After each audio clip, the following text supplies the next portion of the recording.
With me now, NIO Justice Minister Paul Goggins.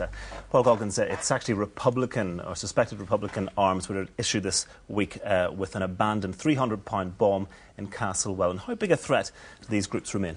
Well, I want to begin by thanking the police and their technical colleagues for making this device safe. It was a dreadful device that could have caused a great deal of harm and loss of life, and those who put that device there are to be unreservedly condemned. And I encourage anybody with information to bring it to the police. This is an attack on the people of Northern Ireland, and people need to be taken out of the community and put behind bars where they belong.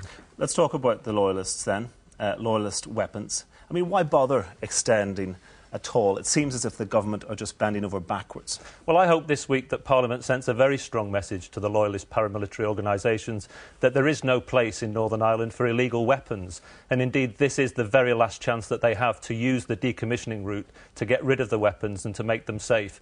We literally have a few months left whilst they can show that they mean business, and that we can turn what the Secretary of State described as meaningful progress into significant progress. And that means actions, not just words. OK, well, why should we believe you on this occasion, though? Because the Secretary of State said in May that, you know, as for those who still retain their weapons, take very careful note of what I'm saying. He said these structures are now time-limited. They're not here forever. The legal routes to decommissioning will go sooner rather than later. Now, it appears that, in fact, they will now go later rather than sooner.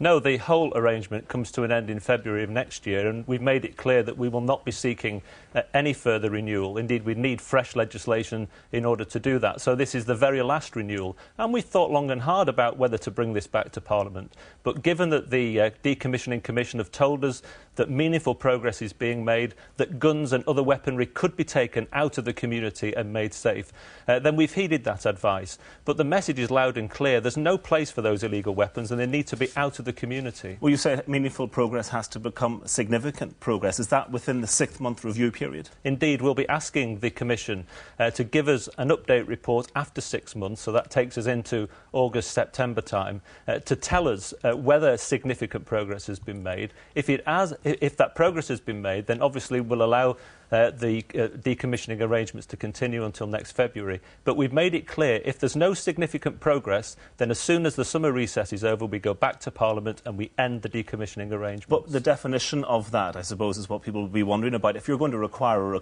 report to find out if there's been significant progress, it suggests that we're not necessarily talking about product. Will you require decommissioning to have happened within that 6-month period? Well, the Commission will never give a running commentary about what may have been handed over at any particular time.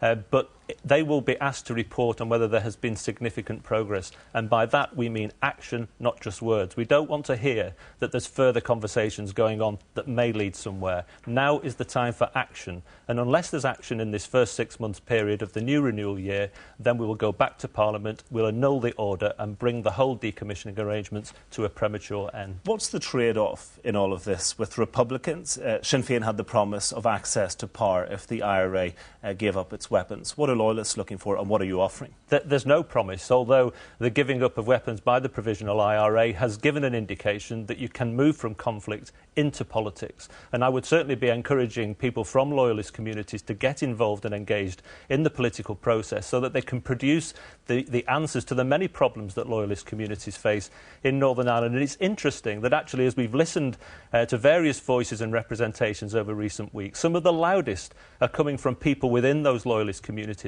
who are sick and tired of the criminality and of those organisations with the weapons. They want an end to it more than anybody else. And certainly, if they can engage in the political progress, that will be a really positive step forward.